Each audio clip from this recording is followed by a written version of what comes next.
Welcome, Ansie Fouche. It's nice to see you this afternoon. I appreciate you joining with me and my students. I can see that we have a first slide here on conducting scoping reviews, 4 phases, dual purposes. I'm looking forward to this. Let me give a little introduction to you and then I'll turn it over. So Ansie, you and I met because you're now faculty at United Arab Emirates University, where I once was, and you are a professor of social work, teaching the young Yes. women and men there. Yes, and thank you, Karen, for the invitation. We're going to talk about something that I really love to do, and it's to conduct scoping reviews. And yes, it was lovely meeting you in Dubai, and hope to see you soon. Perhaps this time around, I'll come to the US. Oh, thank you. I appreciate that. We're looking forward to your presentation today. Thank you. Thank you. Thank you, everyone. As the slide indicates, we're going to talk about scoping reviews. And I mean, the debate is ongoing in terms of how to conduct scoping reviews, how to analyze the data and present the data, and so on.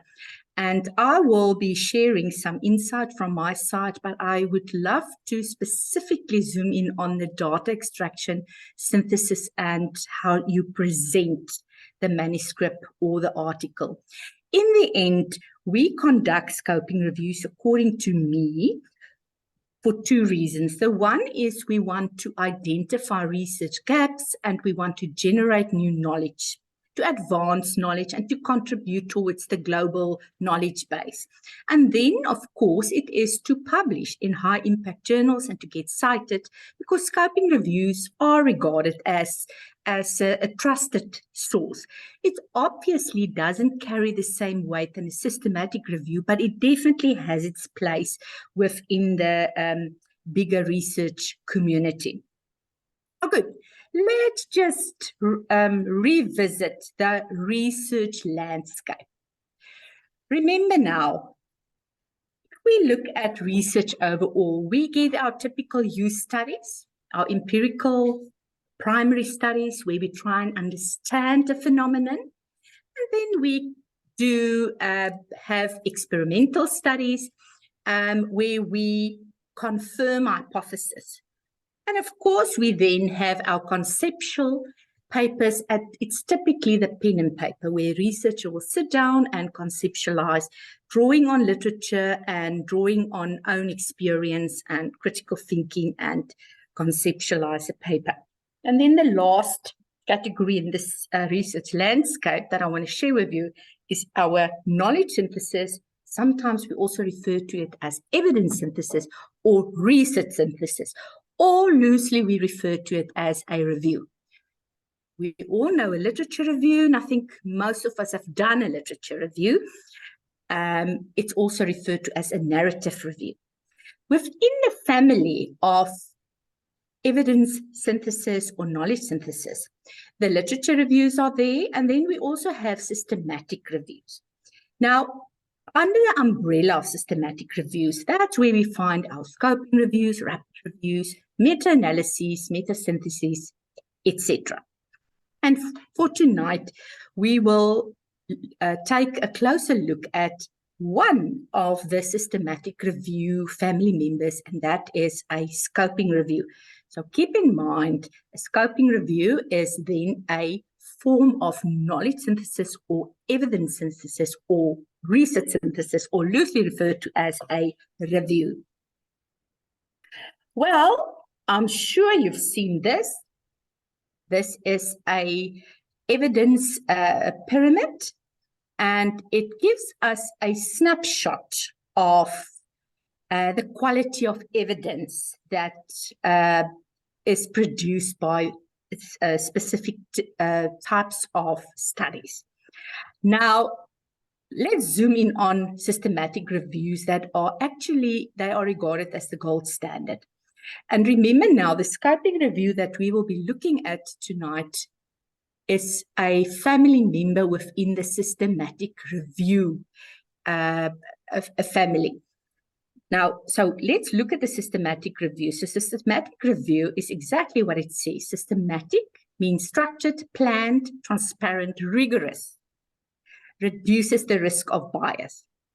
Then review means to view, inspect, examine, second time, again and again.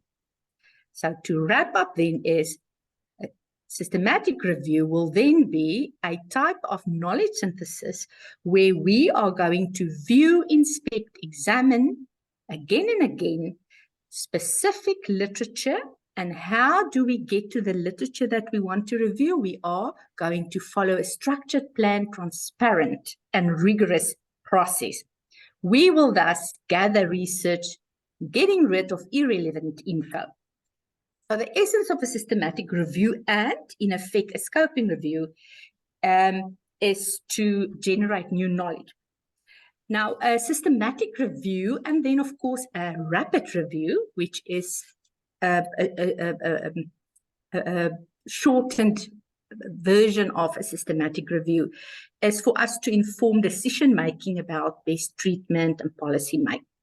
You will now see later on that the scoping review's intention is not to inform decision-making about what's the best evidence out there. Scoping reviews to help us to tell us more about research gaps, help us to tell us what do we know from what's been written.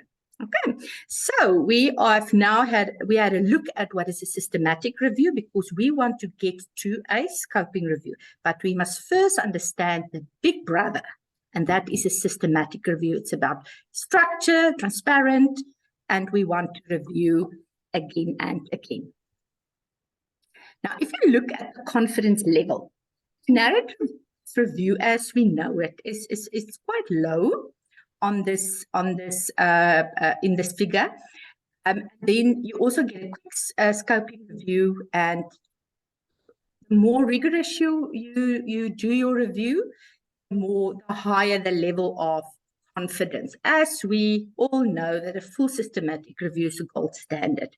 However, remember now the difference between a systematic review and a scoping review. A systematic review has a specific question about what's the best treatment, where scoping review is more about what do we know from what's been written. Now, Joanna Briggs Institute, they recently proposed this definition of scoping reviews, and it's exactly what it says there and what we know so far. So this definition was not a surprise to the scholars in the field, but it's nice to have an all-inclusive definition. And it's a type of evidence systematically identify and map the breadth of evidence available on a particular topic, field, concept, or issue. It is often irrespective of source, within or across context, and you can often clarify definitions, identify key characteristics, etc.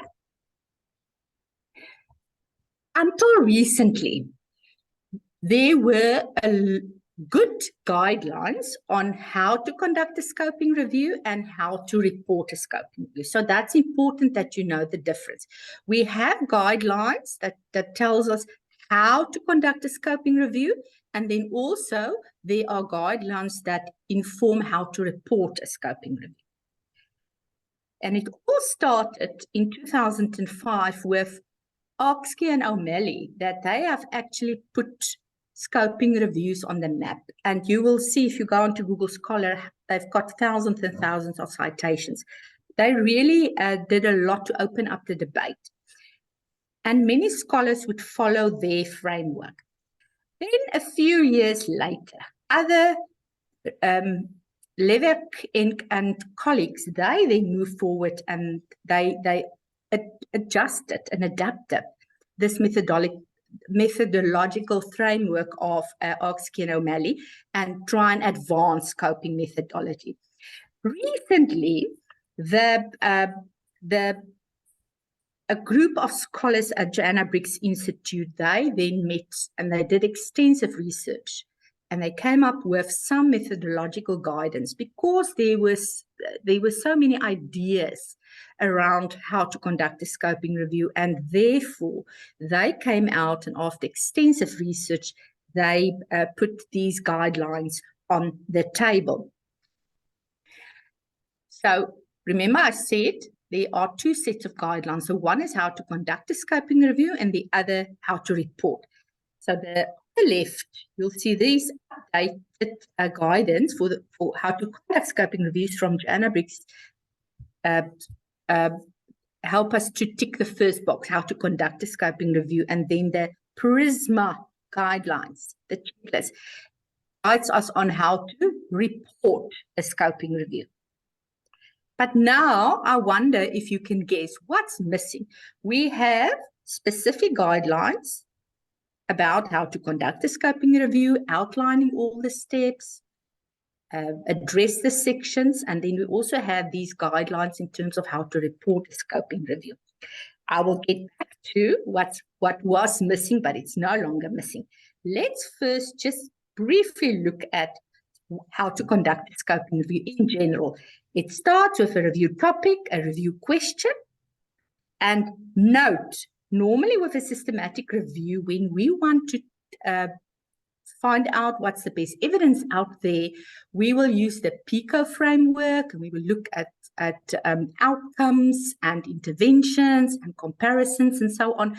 But when it comes to scoping reviews, the Joanna Briggs Institution recommend that we use the PCC framework to develop our review question. And there you will see the P is about who, the C is about what, and then the other C is about context. We also, after we have identified a review topic, we formulated our review question, we develop a search strategy, and it's always good practice to register a protocol. There, just an idea of what happens after that. We will search and screen, data extraction, and data analysis. And the purpose of tonight is to look at data extraction and data analysis. I have just shared this information to bring you up to speed for people who don't have the background to know where it's coming from. It starts with a review topic, formulate your review question according to an appropriate framework, develop your search strategy based on your review question, you write a protocol, register it, then you continue in your team to search, screen, extract data, analyze, synthesize, and write the article. I will zoom in on 3 and 4 there. So we have guidelines in terms of how to conduct a scoping review, and I've just highlighted these steps, these 4 steps for you. And then there's also the PRISMA that helps us to identify how to report the scoping review. And luckily for us, the guidelines that Joanna Briggs and even Ox and O'Malley and Levac and colleagues, that what they have advocated for, it really aligns with what's in the PRISMA. So it's really not a case of now the way in which you need to report your scoping review is it's in a specific way, but how I've conducted it is in another way, and it's difficult to marry the two, not at all. There might be a variation in terms of terminology, but overall, it's really 2 processes that works well together. Let's just quickly have a look. Remember, systematic review, as I told you, needs to be conducted by a big team, and normally it answers the question, what's the best evidence? Then we have rapid reviews, mostly similar to systematic review, and I always tell my students, but you are allowed to take a few shortcuts, because we only conduct a rapid review when we are pressed for time. During COVID-19, a lot of rapid reviews saw the light. I also conducted a rapid review in my home country, South Africa, and the motivation for conducting a rapid review is because of the time frame and the need for the knowledge. And here we get to the scoping review in the end. Remember, scoping review is not linked to what's the best evidence, what's the best intervention, etc. It's about what can we learn about something specific from what's been written. It's important for us at this stage to distinguish between what's the purpose of a literature review as we know it and a scoping review. In my opinion, my take on it, is, remember, a literature review is where you look back and you ask yourself, what has been written on this topic? So-and-so wrote this, so-and-so wrote that. I have a discretion whether I want to include it. Often researchers will only include literature that supports their argument, and it is what it is then. But a scoping review is quite different. A scoping review is a synthesis, and it is about what do we know from what has been written. Hear the difference. Literature review, what has been written on this topic. Scoping review is, what do we know from what's been written?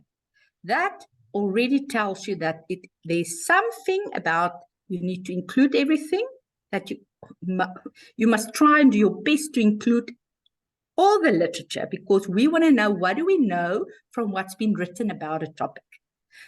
And that's why it's systematic, it's a rigorous process, the risk of bias is reduced. We need more than one person in a decision-making role to make sure that researchers don't just choose literature that supports their view. And it is a rigorous process. Use the Prisma to report, and yes, there is also a reference if you want to use it. Now, so what?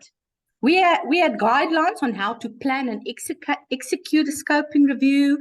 Joanna Briggs, it's only one organization. There are the Cochrane, there are many other organizations. I just focus on Joanna Briggs. So we had guidelines on how to plan and execute, and we also had guidelines on how to report the scoping reviews. No, so something big was missing. We were in need of specific guidelines, elaborated, comprehensive guidelines on how to extract, analyze, and present scoping reviews. Because up to a stage, in my opinion, the jury was out on it. People would just do what they thought is right at the time. And I think for me, it's don't fear when Joanna Briggs Institute is near, because they came out with a groundbreaking paper very recently. And this paper is very specifically focused on how to extract, analyze, and present. And I recommend that all of you go and get that article, download it, and read it. It must be on your reading list. And supervisors, you must give this article to your students to read prior to having a discussion about the data extraction, analysis, and presentation. But it's not only for use with scoping reviews. You can also use these guidelines when you extract qualitative data for systematic reviews, rapid reviews, other type of reviews, because it's really quite a very straightforward, comprehensive, and actually a very easy process to follow. There we are. We're going to now get to data extraction, and I've just shared to you that I draw on the Joanna Briggs Institute's paper. However, I have added my own experience and my own Ansie flavor to it. Let's step back a moment. In scoping reviews, remember now, we formulate a question, we decide on a topic, we go onto the literature, and we find out if a scoping review has been done. We see no, it's not. We also find out that there are some literature, so if we do a scoping review, we will get studies. We formulate our research question, we develop our protocol, search strategy, keywords, inclusion, exclusion criteria, etc., etc. And we do our search, we have team members, and use software like EndNote and Covidence, Rayon, and so forth to get our articles. And we do our screening according to a process. But then we get to a point where we have our 30 or 40 or 50, let's say, full-length articles that we've downloaded. And these are the articles that we think will help us to answer our review question. Now we need to extract the data. Some scholars refer to it as charting the data, others refer to it as data extraction. It doesn't matter. It's the same thing. It's just charting the data has been a terminology that's been used in scoping review literature a lot lately. Now, many scholars and myself would, when I extracted the data in a data extraction form, I would refer to thematic analysis that I've conducted. Now, Joanna Briggs Institute, in their groundbreaking paper recently, they alluded to qualitative content analysis instead of thematic analysis, because if you think of it, thematic analysis really has to do with more, when we interview people, and now we analyze the data, we analyze lived experiences, case studies, people's opinion, and so forth. I don't want to go into thematic analysis now. But when we analyze secondary sources, which is actually what we do when we do a review, we are not analyzing primary sources. What do I mean by a primary source? Is when I conduct the interviews and now I analyze the data and I report on it. It's a primary source of a primary a study.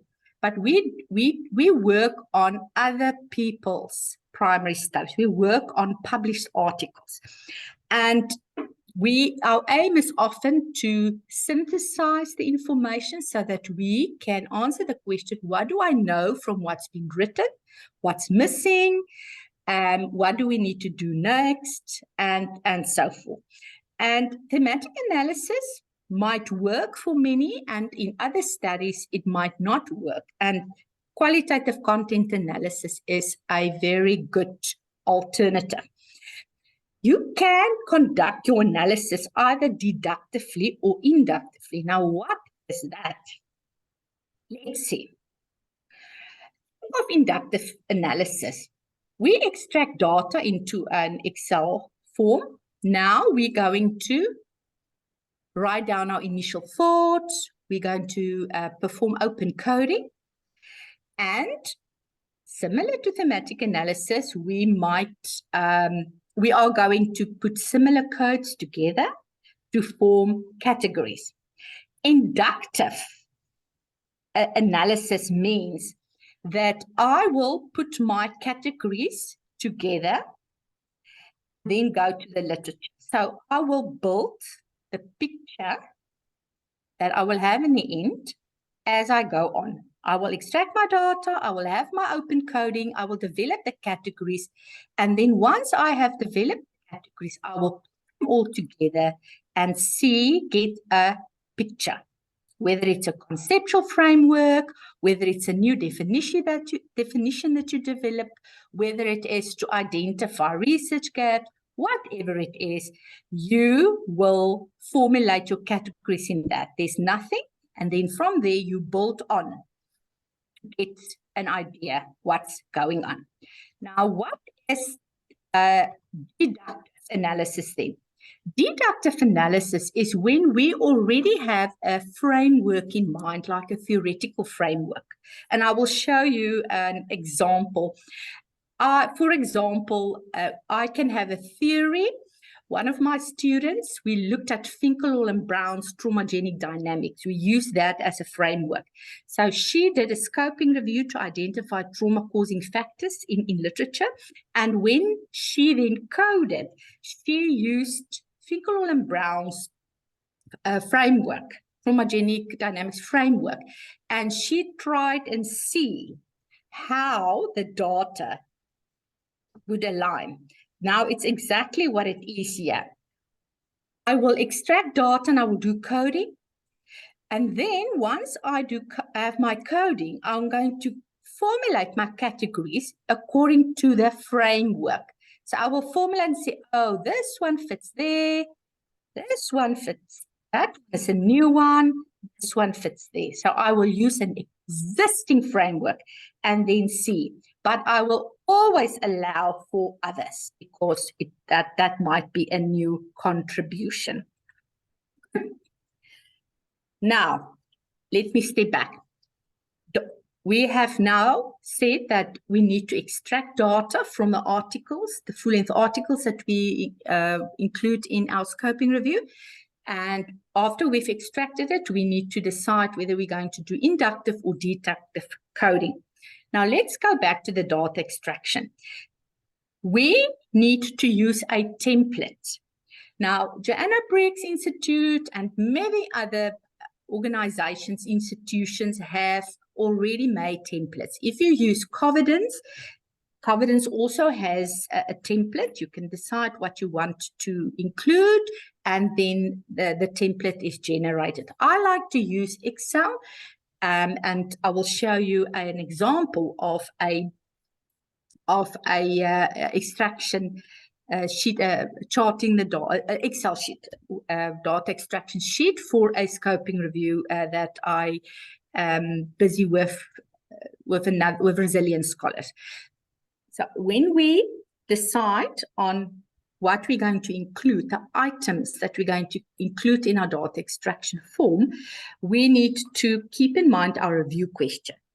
So let's say I wanted to know what are the sources of resilience that help child protection social workers to bounce back from occupational adversities. Then I will break down my review question, and I will have specific columns in my Excel sheet pertaining to what I want to know. I might put them all together later on. Typically, there will be definition, concepts, key findings, and others. And as I go through the articles and I'm going to extract data, meaning, let's say, and that is what we've done in the other study, we wanted to know about the resilience of youth, for example. But in order to answer our review question, we also wanted to know how the different authors or the different studies that we included, if they referred to resilience, what are the definitions, etc. So then we had a column for definition. We had a column for key findings. We had, for example, a column for others. And then we would extract our data. Having items in your extraction sheet like author, journal, date, participants, design, those items are non-negotiable. We need to have it in, because part of the scoping review is also to identify what were the typical studies that's been conducted on this topic. Often we will then see that most of the studies are qualitative, and then we can say we need more quantitative data. We need to know in which countries, because then we can also say that, you know, these studies are mostly in the global north, or they were little in Africa, and often that gives us a motivation for further studies. Sometimes it's important to highlight that the participants were mostly white people, or it was mostly women that were included in the studies, and that will help us to identify the gap and also to caution us in terms of interpreting the findings. One of my students, we conducted a scoping review, or she conducted a scoping review on losses experienced by women who were victims of childhood sexual abuse. So she had to focus only on literature where the studies were conducted with women. And we excluded men. So it's important in her data extraction sheet that she had to include all that information, so that we didn't include information on men, because that would have been irrelevant. Now, scope reviews, it's not like a meta-analysis. We're not going to calculate the significant difference, etc. The descriptive statistics in scoping review mostly pertain to counting how many studies, counting how many participants, etc. All right, so it's not about a meta-analysis. Normally, we will have 1 to 2 reviewers, with a third reviewer that has the final consensus vote. Whether you do inductive or deductive coding, it's important to pilot test your coding framework, and I will show you the example just now. I am going to quickly bring up the Excel. Now, I know it's very, very small. I will try and make it a little bit bigger. Now, this is a data extraction sheet. Everything you do in scoping reviews need to be pilot tested. So 2 reviewers will look at a few articles. Let's say we have 50 articles that we want to extract the data from. Now we will take maybe the same 5 or 10, reviewer 1, reviewer 2, normally I offer 1 and 2, and we will then develop a data extraction sheet and we will meet. And once we are fine with it, we'll pilot it with a few studies. We will come back and say, what did you do? Did it work? What should we take out? And then once we are satisfied with our data extraction sheet, we then will roll it out and extract the data. Now, the extracted data will then, let's say one person extracts the data and then another person will have to check for accuracy. I work currently in a big team. We had a postdoc who extracted the data after 2 of the authors pilot tested the data extraction sheet. After the postdoc charted the data, the researchers divided the studies. And we then went and we checked the studies. You can exclude studies throughout. If you have 50 full-length articles, once you start extracting the data, then you also realize that this study must go, this study must go, but it's never a decision that you make on your own. We will have a study like that. I will say, let's highlight the studies that we think we should exclude in red. Second review will come and say, no, I don't agree or I agree, and off we go. Now you can see typical headings, or we refer to as a titles, is what we will put here. And it's merely for us to make sure that this article is the best fit to help us to answer our research question. And here you will see all the important information. This information can in some or other way be presented in your scoping review. We're not going to waste time to extract data that we might not use. Obviously, there is like for example, ethics. We as researchers might decide to exclude studies where we worry about the integrity of the study in terms of ethics, for example. And that's important for us as researchers to always check.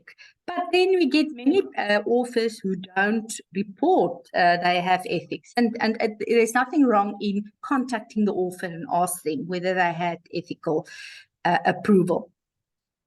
So this is an example. Now, I want you to take note.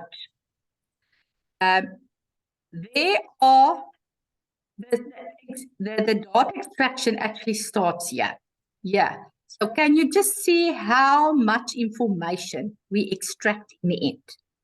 This is just the data extraction. So you will literally look each article and see if you can fit in information in these columns.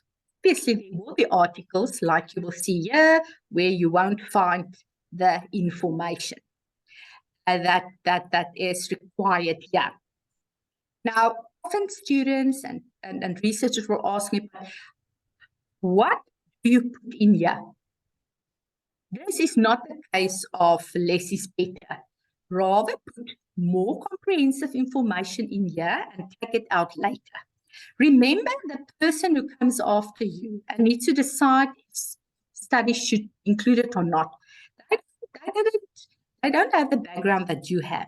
So it's very important to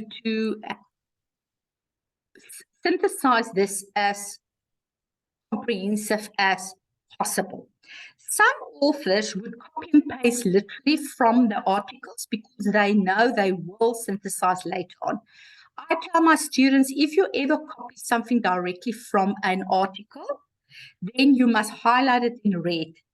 But you remember to change it. Normally, I say Don't do that. Rather, make a summary, paraphrase it already. Link that if I want to go and check if you paraphrased it correctly, that I can go and check and double check. Now, so what's important to remember here, you need to decide on the items of your data extraction. It will be determined what's the purpose of the review. It will be determined by your review question, your population, and your context, your research setting, and the topic that you're interested in, concepts and so on. We need to include all the information about the article, like I said, the reference, the sample, and so on. And then one person will go and start extracting the data. After this data extraction form has been pilot tested with a few studies to determine whether it will help us to find out what we want to find out. And then one person will go and extract the data. This data extraction form, obviously, is not what you will put in your article, and it's obviously not going to help you, or not help you. It's not going to be what you will definitely now only need. From here, once your data is extracted, you now need to analyze the data. So literally, we will analyze this data. Often it happens that researchers will move in and say, you know, I think I can maybe write 2 papers. And then you will just focus on the columns that are relevant. Be aware on what we call, is it salami slicing? That you don't use the same information over and over again, and in the end, conduct plagiarism.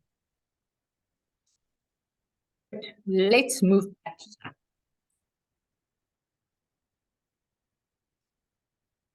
I've showed you an example of a data extraction form. On the internet, and specifically on Joanna Briggs, and if you use software like Providence and so on, there are so many data extraction forms. I used a Google sheet, Google Forms, for my master students to extract data where I asked specific questions, and then they just had to go and fill it in. And in the end, Google Forms and Google Sheets, in the end, we also had an Excel sheet. So you can either follow that route, or you can extract your data directly in Excel. Okay, now we have now addressed data extraction. Let's have a look at data analysis. And doing that, I want to show you a few examples. And I want to talk about analyzing and presenting the data. I want to talk about it at the same time. So let's go and have a look at that. I have them here. Good. Let's see.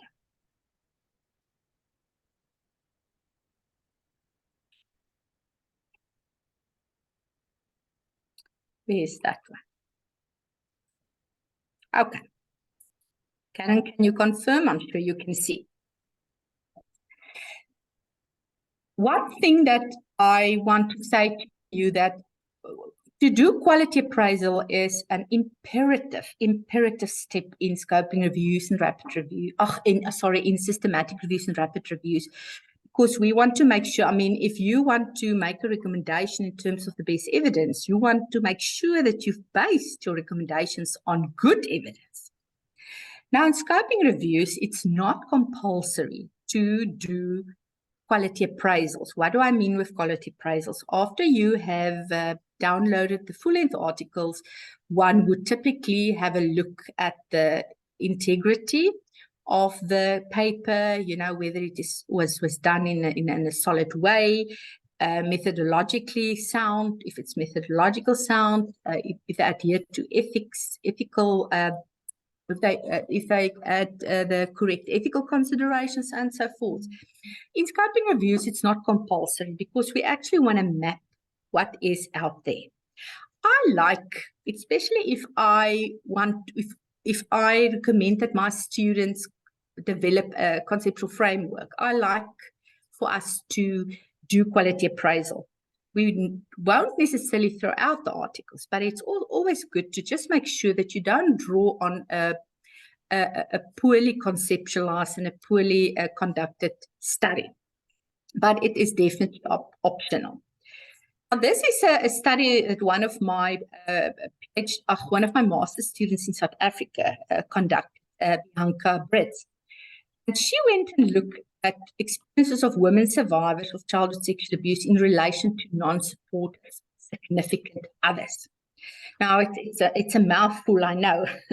In short, it boils down to what the question she asked is, what do we know about literature that was published on women who experience a non-supportive adult when they grow up, and before, during, and after sexual abuse, childhood sexual abuse.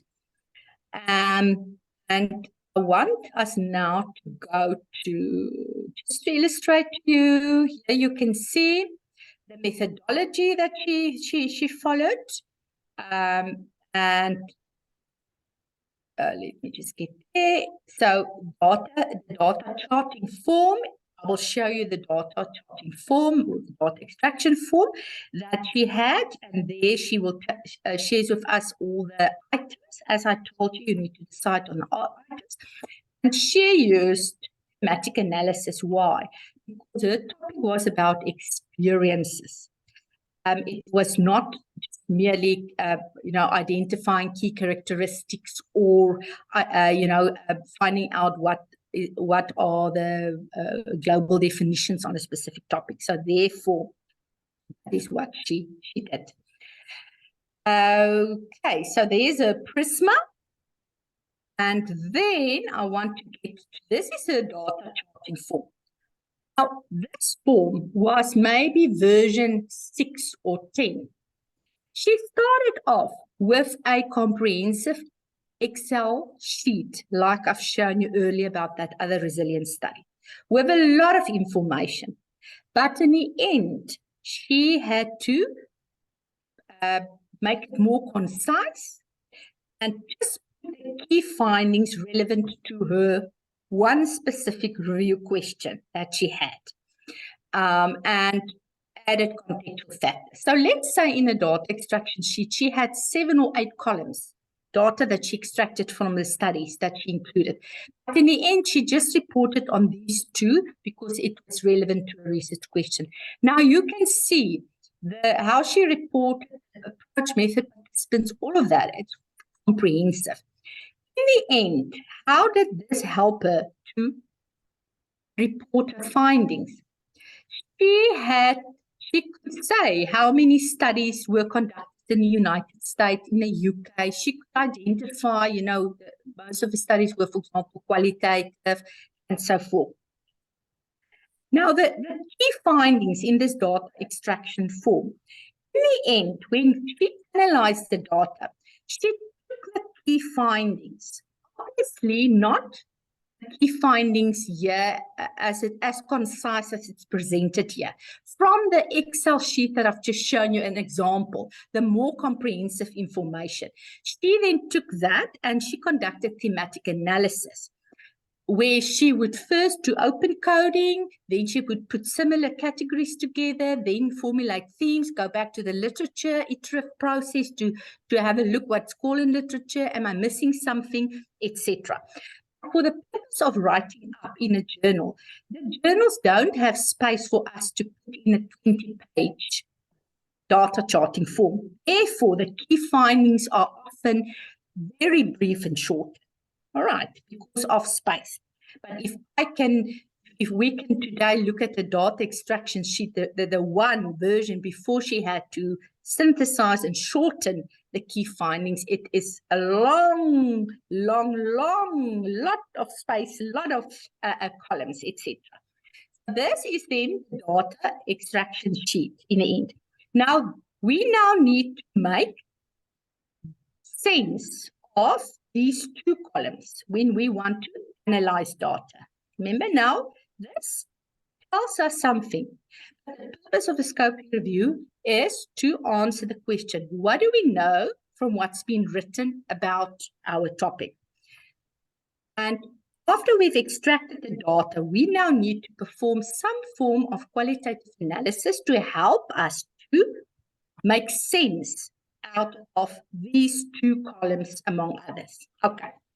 So what she did is, there you can see, let's just go on.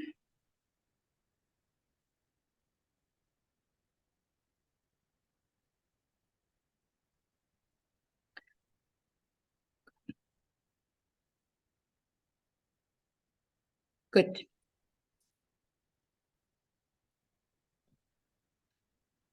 So what we did is, she coded, and then she had an independent coder and two supervisors, myself and a clinical psychologist, Professor Hayley Walker Williams. She then coded the data, the key findings. Then she's put similar codes together, formulated categories, and then looked at themes. And she ended up with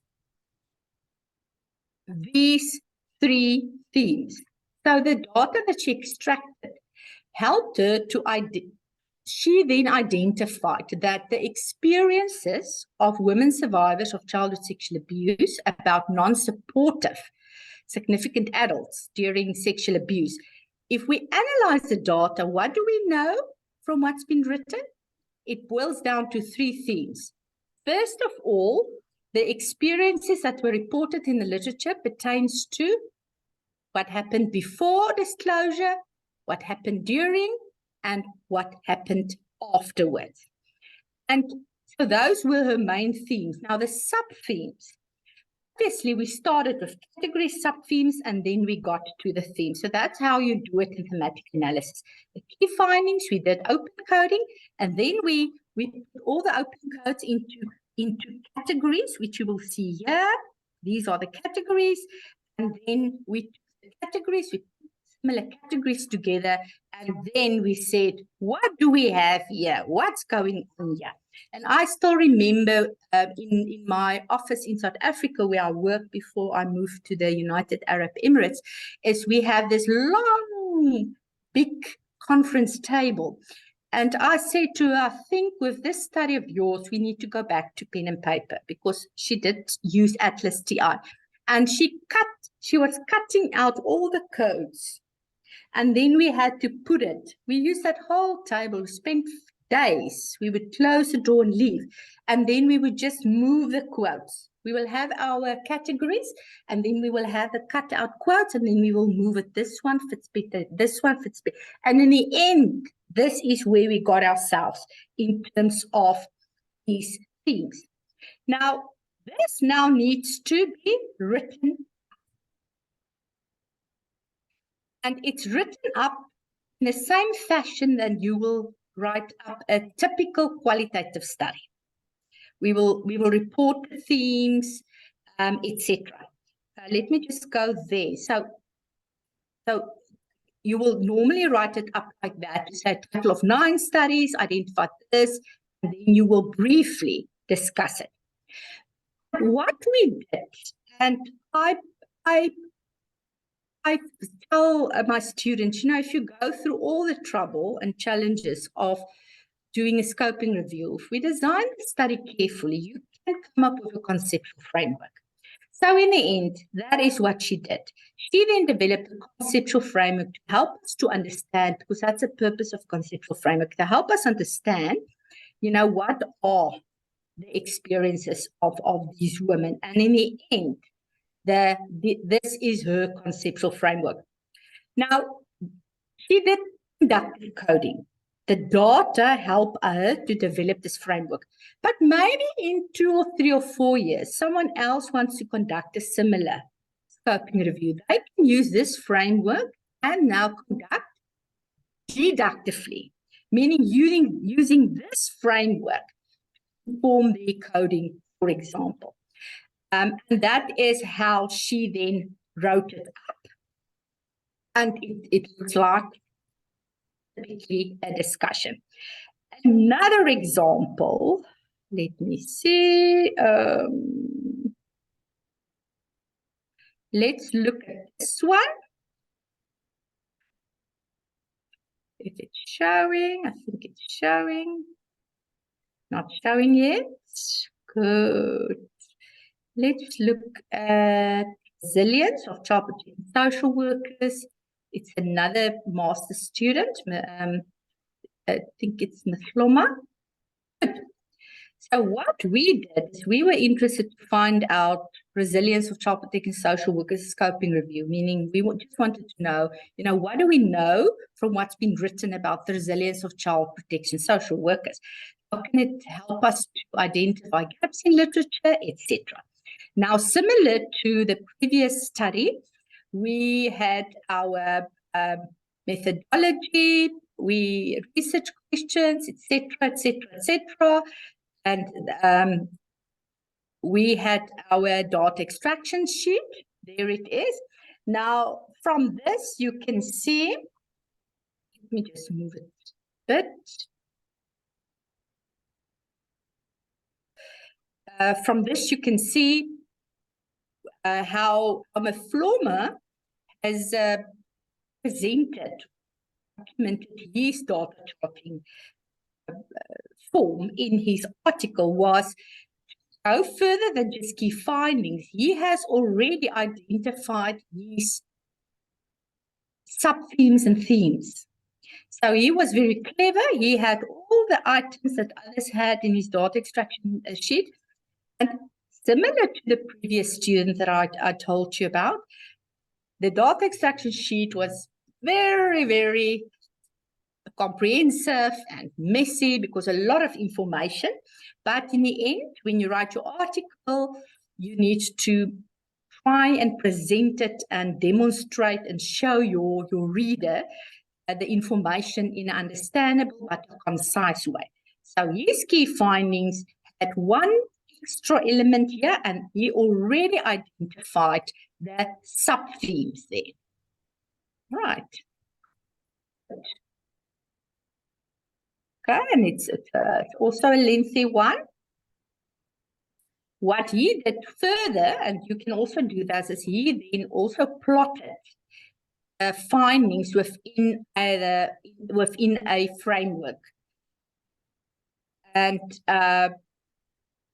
he would say how many of this and how many of that, and there he will explain his findings. So he did not develop necessarily a new conceptual framework like a previous student, because there was nothing. What Mhloma did is he took an existing framework, and after he has formulated these themes and sub-themes, he plotted it to interpret and to say, but the resilience, sources of resilience of the child protection social workers are mostly within intrapersonal and interpersonal levels. That's how he has done it. Okay, so that is an example, 2 examples of how students extracted the data, what it would look like in an article, and how they then went further, analyzing it using qualitative content analysis with a simple process such as open coding, putting similar codes together to formulate categories, then have a look how those categories can be developed into sub-themes and ultimately themes. Thematic analysis works well. Qualitative content analysis, the flavor there is often we will count. If you have 100, 200 studies that you include, then we would often count how many studies, and that will help us to formulate our themes and to report that. But we do not rely, we do not give weight to the descriptives in when we count. It's merely just to tell us how many studies here, etc. There's one last example that I want to show you. I want to bring it up. Let me quickly bring it up. Oh, good meaning making. Didn't I go right? Share. And which one are we? Yes. Last example. And this is a student who did a scoping review to find out what do we know about what's been written on meaning-making mechanisms in women survivors of child sexual abuse. Similar process, inclusion criteria. Let's quickly have a look at what her data charting form looked like. Very concise. Again, this is not the first or the second or the third draft. Of course, we publications, we don't have a lot of space. Often we have to really synthesize the key findings. But these key findings then had to be subjected to a qualitative data analysis in order, open coding, formulation of categories, sub-themes, themes, if you wish, or you can just stick to categories. And in the end, it will be an iterative process where we will go back to the literature and find out, how does this fit within the existing knowledge base? Is it new, or is it new, or is it just a confirmation of what we know? Now, again, just to say to you, data charting. So how to present it? There are so many ways in which we can present our data. You can present it like in a conceptual framework, as I showed you, or you can plot it within theory, within a theoretical framework. Yes, she decided to present it like this, and also now to show the different themes that she found. Which countries are represented in terms of finding that themes. Because remember, the one purpose of a scoping review is to identify gaps. So by having it visual like this, it will help the reader and the researcher to then identify that the majority of our studies were written in a specific country. We need more of this, there, that, and the following. Okay, so that is it. And then obviously there's always very good description of included studies. And yes, I think that is it what I wanted to say there. Good.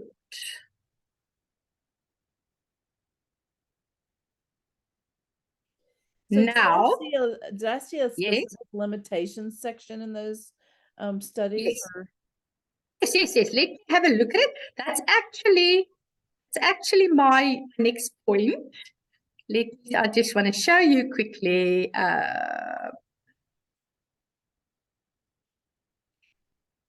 So the next point I want to look at then is what are the limitations of a scoping review? Now, all these studies, if you look at it, will highlight the limitations. We don't have a choice. We must acknowledge the limitations. So let's look then at some of the limitations in the studies.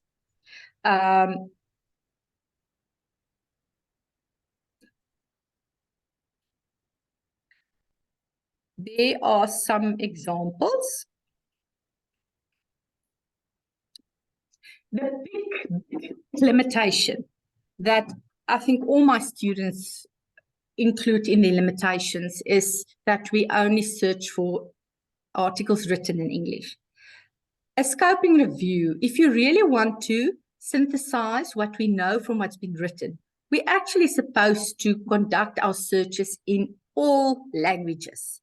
Because if we only conduct our searches in English, we potentially exclude information and I mean, there are many scholars who publish their studies in other languages. So if we really want to be thorough, we need to conduct our scoping review in languages other than English. So one limitation will always be that we only looked at studies that was written and English. I think one limitation that we always acknowledge is that we may have missed studies because of the keywords that we use. We might have missed out on contextual specific wording that's used in words that are used in some research settings in some countries. And by not using specific words, we may have missed studies. For example, scoping reviews also include grey literature. But you can choose. So one a limitation, for example, would be if we include dissertations and thesis, a thesis or a dissertation. Remember, a dissertation that's been submitted for examination, it's not regarded as peer-reviewed, it's examined. So within the research evidence community, it's seen as grey literature, and that can be a limitation because it's not been peer reviewed. It's just been examined. It's out there on the internet. We can get access to it, but it might not be methodologically sound, for example. So there are quite a number of limitations. The thing with a scoping review as well is that some scholars would let only one person conduct the searches and do most of the work, and then some risk of bias can really slip in. It's not always possible to reduce all the risks, and all the limitations. As long as one just try and anticipate what are the potential limitations and see if you can close that gap in advance. But I think for me, what I found is that often many limitations point to the language. There's another one that I just want to show you, the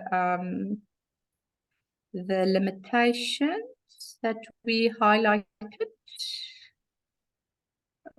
Good. And it's this one. It's often about the sometimes also about the context that we there. Let me just see.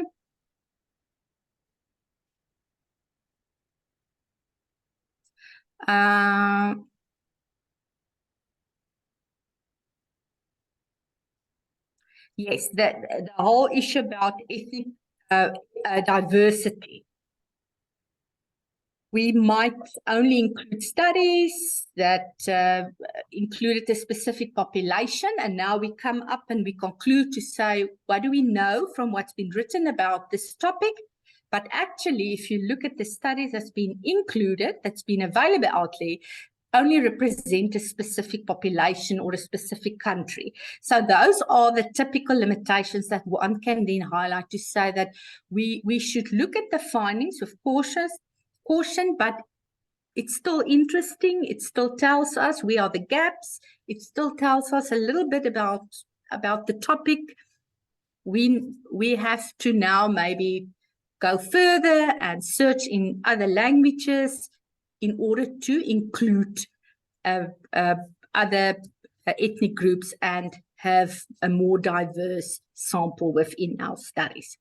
So there are many other, maybe you can also think, Karen, of a few limitations, and people who are watching also think of limitations of a scoping review. Like any method, there are limitations.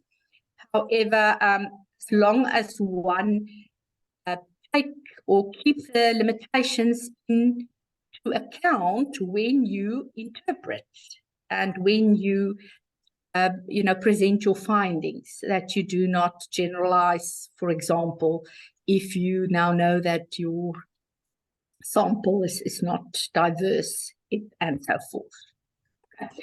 And you can ask questions, and then at the end of the PowerPoint, there are quite good references that are used, and then also a few useful links that you can explore specifically about the Joanna Briggs Institute.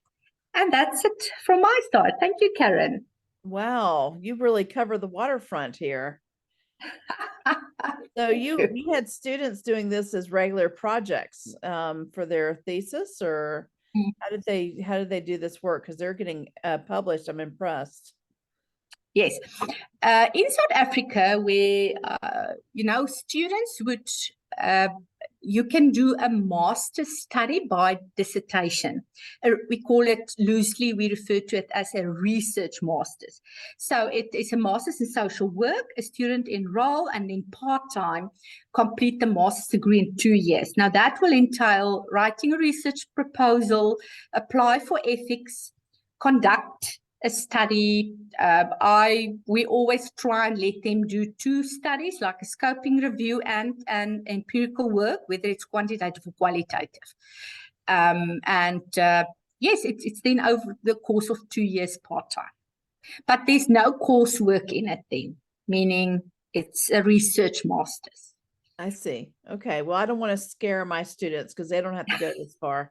So, and matter of fact, they're doing their review is only themselves. They're not on a team. So I appreciate you covered that, but because that obviously has some reliability issues in it that you kind of touched on, but our students don't have to work on a team either. So we have some I guess some limitations to how we do our assignment too, because it's not as rigorous as what you guys are doing, but I really appreciate it. Do you have any just like off the top of your heads final thoughts about kind of like tips how to take on these big projects and be effective? Like how do you take all these studies and narrow it down quickly? I mean, or have we covered that at this point? If you want to do something quick, don't do a scoping review. That's what I'm saying. This is true. It's very intensive. Absolutely. What's wonderful is to work in a team, and you can very easily plan something with your students. Let them work in teams, develop a protocol. Each of them they use the same keywords, but they only cover one a database. Gotcha. And then you use software like EndNote that they export all the references that they've identified, and EndNote will delete the duplicates, and then you let them work in teams to do screening. There are free software like Rayon. I'm not sure if you still pay. With my students, we use Rayon. And let them then do the screening. So one person will screen and the other person will screen, and you have the consensus. So you can let them work in teams to reduce the workload and get maybe one publication together out. I see. Okay. Fantastic. Thank you so much. I really appreciate your time. This is very thorough, and I know it'll give my students a lot to think about as they embark on their own projects. I do appreciate it. I wish you all the best. Take good care. Okay.